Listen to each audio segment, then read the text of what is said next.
Welcome back to the Spread Zone, the only podcast dedicated to making you, the Spread Zone listener, some serious cash. My name is Rizz, alongside who I like to call the best in the business, Mr. Tim McKernan, Mr. Anthony Stalter.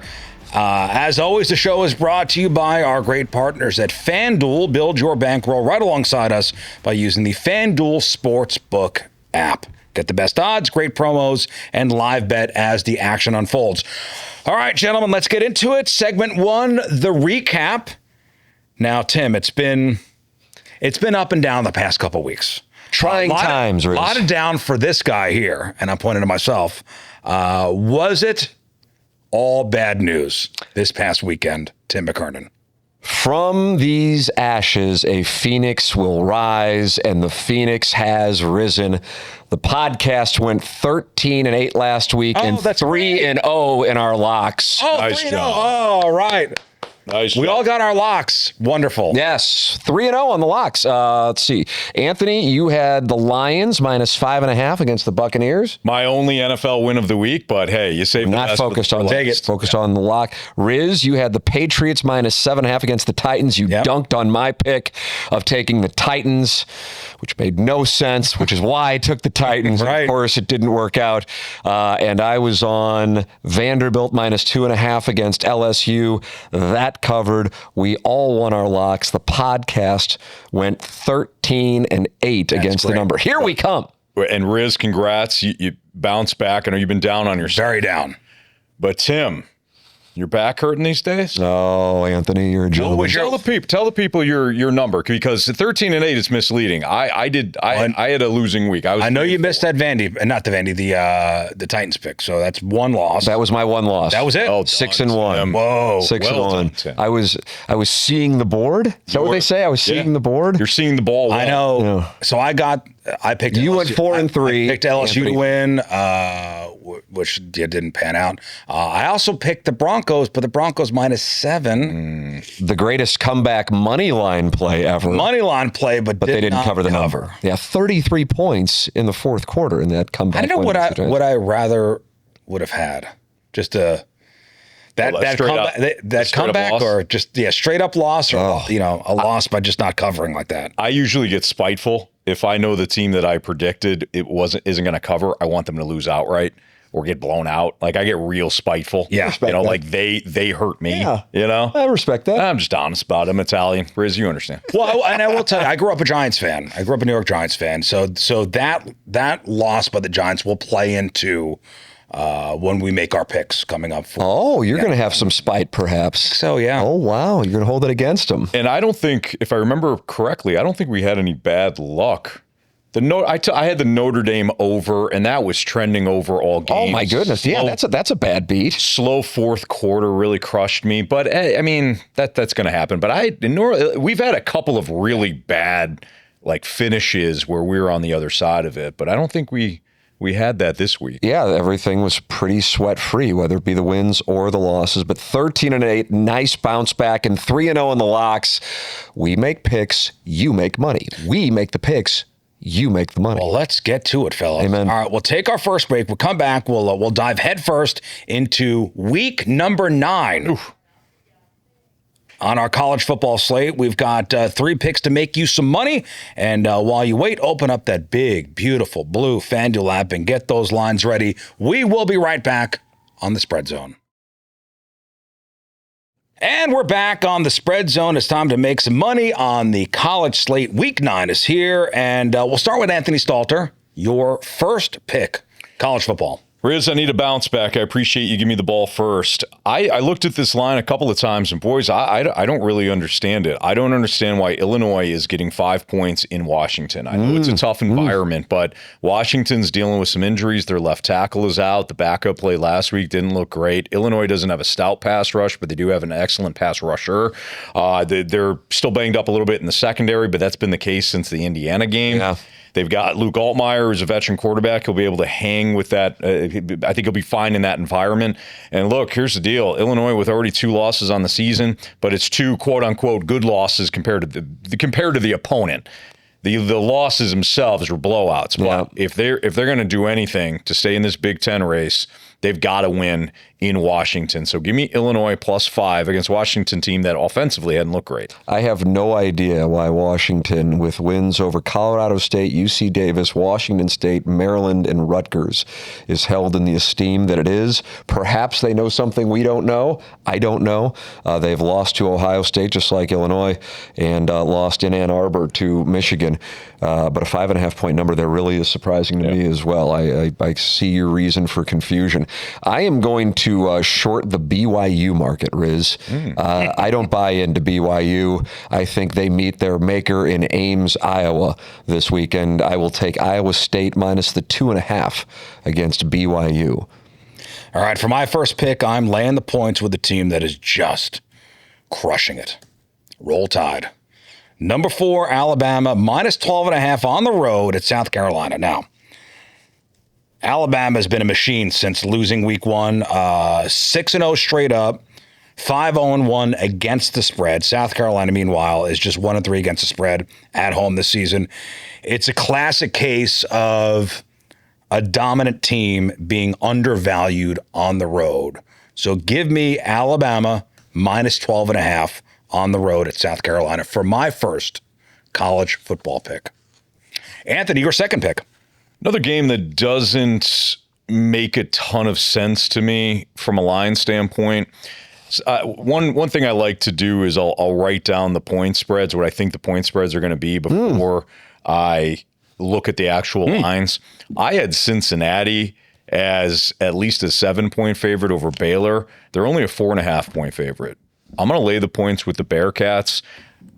Offensively, this is a good matchup, but Cincinnati still has a significantly more explosive offense, and Baylor's defense is, I wouldn't say significantly worse, but is worse than Baylor. I don't understand this number. I think it should be at least 7. So I'm going to lay the 4.5 with the 6-1 Bearcats, who have not lost since that opening week loss to, who was it, Kansas State? No, it was against Auburn in Waco. And if your defense is such a sieve that it allows Auburn's offense to look good, you've got problems. And that's what Baylor did in Waco. Auburn was able to move the ball effectively. Meanwhile, Auburn in the last 4 weeks has looked dreadful offensively.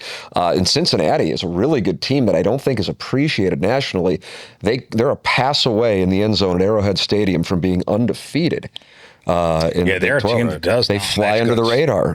So that's another intriguing play, Anthony. I like that. There's something about Dan Lanning that we can count on, and that is he will run up the score on you. and I just appreciate that because we don't get too many guarantees in the world of sports gambling, Rizz. He is taking on the hapless Wisconsin Badgers this week, and Oregon's in a weird spot that they don't have a great win now that they have only beaten Penn State and they lost at home to Indiana. So they are in a spot where they're going to have to run it up. Lanning will run it up. They are giving 33.5 to Wisconsin at home. It won't be enough. Oregon covers that number easily. Wisconsin, for the record, has not scored a point in its last 2 home games against Iowa and Ohio State. Now they go on the road to the Autzen Zoo. Godspeed, Badgers. Will take the Ducks, lay the 33.5. All right, I'm going to get into a huge rivalry game for my next pick. I'm taking Michigan State plus 14.5 at home against number 25 Michigan. Now, the Spartans played much better than their final score indicated last week. They played Indiana last week, and they lost 13-38. They were lurking early on, but their quarterback had the best game of the season. And now you're asking a true freshman quarterback from Michigan to lay 2 touchdowns in a rivalry game at night on the road. That's just too many points. So give me the home dog, Michigan State plus 14.5 against number 25, Michigan. Anthony, your final pick. Tim, you hopped on a team last week that I had thought about because they'd just been playing. I mean, compared to where everybody had them coming into the year. I think we're about to share a pick. That's what I think's about to happen here. Mississippi State is getting 7 at home against Texas. Mississippi State. I got 6.5 because I think the 3 of us may all be on this game. Okay. Wow. Well, the program is 0 for 1 when that happens. Let me check some odds here. Well, heck, let's just give 7. Why not give? Are you on Mississippi State? Mississippi State's getting. I'm on. Mississippi State's Texas. the dog. Oh. So we are not on the same game. We're on the same game. We're on the same game. And that makes me feel better because we were all in Louisville against Virginia and all hell broke loose. Okay. That's why I'm living in Rizz's basement now. Well, I mean, I'm looking at 7. You can get 7 right now. But if you looked at 6.5. Okay. I bet you will. Everybody's doing the right thing, by the way, right now. Yeah. I'd be disappointed if anybody was doing otherwise. Rizz, get the 6.5. It's 7. I mean, the people that are listening right now can always buy up and buy down, if depending on it. But I'm going to take the 7 with Mississippi State.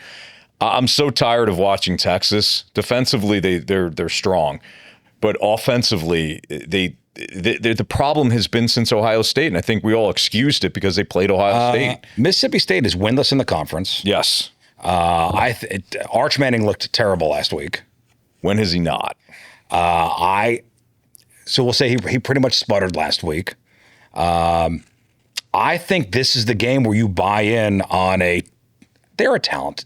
Texas is their defense is outstanding. Their offensive line really strong. And this is a win comfortably against an inferior opponent kind of game. That's why give me Texas laying the 6.5. All right, so Rizz and I are battling. You're taking. I'm taking Mississippi State. As am I. I am on Mississippi State as well. Right, I think Mississippi State. You guys will be on. So make note, Tim, and for your recap, I'm taking at 6.5. Yes, you were able to negotiate a better deal with the man at FanDuel. So you're 6.5. Maybe we push and you get the dub, but I'm looking at Mississippi State here. They have covered in, let's see, 6 of their 7 games this season. Hey, for all we know, that line could have changed my walk from my office to here. Yes. Because lines have been, they've been jumping. We record this on Wednesday. Things happen. For the book, Texas minus 6.5 for Rizz. Tim, you and I are on Mississippi State. 7. Hail State. Is that your lock? It is my lock. It is my lock. Right. But hey, you know what?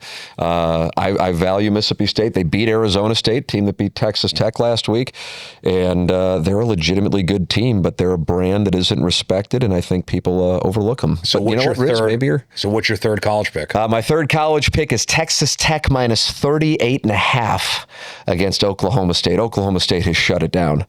Texas Tech is kind of in a similar spot now to Oregon, to Notre Dame, where they now have a loss, even though they were missing their starting quarterback last week at Arizona State, the team that lost in Starkville to Mississippi State, and they will have to run it up. Oklahoma State will not be able to score points.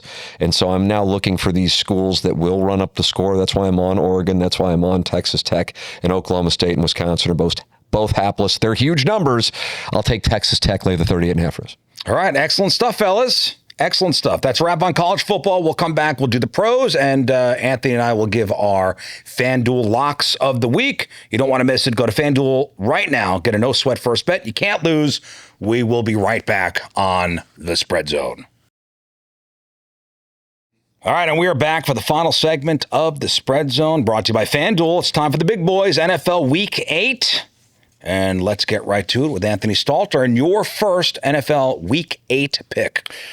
Buccaneers had a rough one Monday night in Detroit, but this is a prime bounce-back spot against a division rival. They go to New Orleans. They're only laying 4. I'll take the Bucs minus 4 on the road. I still think the Bucs are one of the better teams.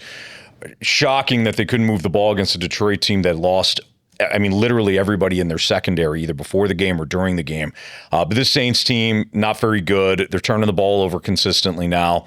They've been a better home team than I've expected. But again, I think that this is a game where Tampa flexes, even without Mike Evans, and I think they roll. Give me the Bucs minus 4 against the Saints. Anthony, we are bonded with our love of Hail State this weekend, but we are on opposite sides on this one. I'm doing the same thing I did last week, Rizz, by taking the Titans.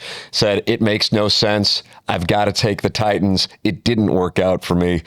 I looked at this and I couldn't believe initially the number was 3.5. It's now up to 4. I guess that's because of the injuries to Evans.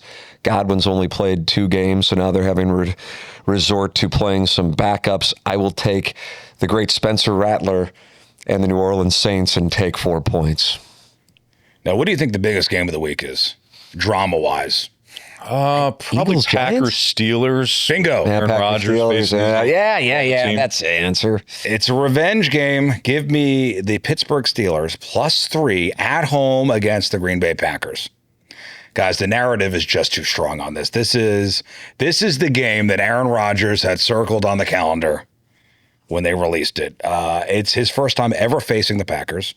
You know he wants this one badly. The Steelers are getting points at home in primetime. With that storyline, it feels like a mistake. I'll take the points. Give me the Steelers +3. Rizz, you and I are on the same game. Uh-oh. But I'm on the over. Okay. I'm on the over 45. I mean, Pittsburgh, holy smokes, defensively, they have struggled against good opponents this year. I think Jordan Love can move the ball effectively against them, and I like your narrative here with Aaron Rodgers facing his former team. I think both offenses are going to play well, and I think that number's kind of low at 45. Green Bay, a little stuck in the mud offensively, but this is a get-right spot for them again against the Steelers defense that has really struggled. So over 45 for that big Sunday Night Football matchup. I am buying Chicago Bears stock. How do you feel about that? I mean, they're the only. I think they're the only team that has scored at least 21 points in every game this year. Which is shocking. I actually like watching them play. People probably in Chicago haven't even been saying that in recent years. They can Last move. couple weeks, they're moving the ball. I know they did it against the Saints this past weekend, but the Ravens are a team that has been just destroyed by injuries. The Bears are getting 6.5. Now I realize a lot of that will have to do with whether or not Lamar Jackson plays. But I got the Bears +6.5 in Baltimore this weekend. I'm a little surprised that line is that number with Lamar not practicing. Yeah. Well, I was surprised. I went through it and I couldn't believe it because you might not see him playing. All right, this next pick I'm crossing my fingers on. I am fading a team that just finished a long road trip. Give me the Cleveland Browns +7 at the New England Patriots. Cleveland coming off a 25-point win, and they have the number one total defense in the entire NFL. The Cleveland Browns. How about that? Joe Flacco season. They let him go, and now they're just soaring. Right. The Patriots, meanwhile, just gone home from a 3-game road trip. They have major defensive issues. Getting a full touchdown with the best defense in the league is a gift, I think. So I'm going to take the Cleveland Browns +7 at the New England Patriots. Anthony, your final pick. Tough spot for the Houston Texans. So let's look at a little travel situation. Oh, the late night in the Pacific Northwest. Bingo, Tim. So they came off their bye. They beat the Ravens 44-10. Then they had their bye in week 6. They go to Seattle. That game doesn't kick off until 10 o'clock Eastern time. Now they're flying back, and they take on a San Francisco team that was at home comfortably after beating the Falcons. They get George Kittle back, and as we saw, Christian McCaffrey in the running game became completely unlocked because George Kittle was back. Now, Kittle didn't have a catch in that game, but what he did against Atlanta from a run blocking standpoint, I thought was very impressive. This 49ers team has lost everybody, continues to win. Houston offensively is terrible. I mean, they're dreadful. I think it's a rock fight. I think it's low scoring, but give me a 49ers team that is 3-1 on the road this year. They're only getting a point. So 49ers +1. All right. My final NFL play, gentlemen, is the Giants getting 7.5 in Philadelphia. I'm buying Giants stock. I might be the only person at the market buying it, especially after the 33-point fourth quarter as they blew that lead against Denver. But they've got something going, I think, offensively with Jackson Dart and Cam Scatterbo. So I'm taking the Giants in the 7.5 against the Eagles. All right. For my final pick, I am fading a team in complete free fall. I am taking the Atlanta Falcons -7.5 at home against the Miami Dolphins. Miami's bad. Boy, They're telling bad. you, It's brother. a bad team, and this is a moving line too. I don't think this will be 7.5 by the time we get to kickoff. I think you're right. So Miami ranks at the bottom 8 of the league in points scored, yards gained, total defense. Tua has thrown 3 interceptions in 2 straight games. Now they go on the road to face a Falcons team that's much better at home. Mm-hmm. So this has the makings of a blowout. So give me the Falcons at home, giving 7.5 points. All right, and now time for our FanDuel locks of the week. I know, Tim, you had already given yours. Mississippi State +7 against Texas at home. Anthony and I are riding together on that one. Rizz, you're on the Longhorn. Yeah. Anthony, your lock of the week. So, Rizz, you and I are kind of in lockstep with certain games. I love this play. Give me the over in the Dolphins-Falcons game. It's only 45. Rizz hit a couple of things with Miami's defense. Walk with me, gentlemen. I shall. Week 1, they gave up 32 points. Then 33, then 33, then 31, 21 against the Jets, 27, 29, and 31. That's Miami. They have given up that many points this season. They are horrendous. As Rizz noted, and he's absolutely right, Atlanta at home this year, a much better team. They hung 34 on Washington and 24 on Buffalo. And I think this is a get-right game for Michael Penix and the Falcons, who really struggled outdoors on Sunday night against San Francisco. Give me the over 45. It's hands down my favorite play of the week. All right, my FanDuel lock of the week is the Philadelphia Eagles. Minus 7.5. happening again. There it is. Against he paid off the the New tease, York Tim. Giants. He paid off the tease. What did he ever? All right, Eagles got embarrassed by the Giants on Thursday night just 2 weeks ago. All right, now they get the revenge spot at home. And what happened to the Giants last week? They suffered one of the most improbable losses you will ever see, blowing a huge fourth quarter lead in Denver. How does a team bounce back from that? And the Eagles offense is finally clicking, and they'll be fired up to put a beat down on a division rival. I think this is like, let's not overthink this. This is a motivated, talented team at home, coming off against a team coming off a historic collapse. So lock in the Eagles minus 7.5 on the FanDuel Sportsbook app. That is my lock of the week. Well. I like it. I like it. Fellas, we did it. We did it. Another spread. Try to keep the heater going here. Anybody feel good? I feel good. Yeah, I mean, good there's some opportunity in the college ranks, I think. Yeah. I don't like that we're against each other on some, because I like to win as a team. Mm-hmm. But hey. Well, that means somebody's going to win, though. Somebody's going to win. And we're only the one game, right? Texas and Mississippi State. That's it. And Giants. And Rizz and I, Eagles and Giants. I'm riding with... You're on the Cam Scataboos. Yeah, I am on the Cam Scataboos. Jackson. All right, that's a wrap on this week's Spread Zone. Quick reminder, all our picks are made on the FanDuel Sportsbook app, so make sure you download that today and tell us as we build our bankrolls all season long. My name is Rizz. That's Anthony Stalter. That's Tim McKernan. Good luck, everybody, and may all your bets be winners. See you next week. We provide information about sports betting for entertainment purposes only. Please confirm gambling regulations in your state of residence. To participate in sports gaming, you must be 21 years of age or older and be physically present in a state where sports betting is legal. If you or someone you know has a sports betting or gambling problem, please call 1-800-GAMBLER or visit www.ncpgambling.org for more information and further assistance.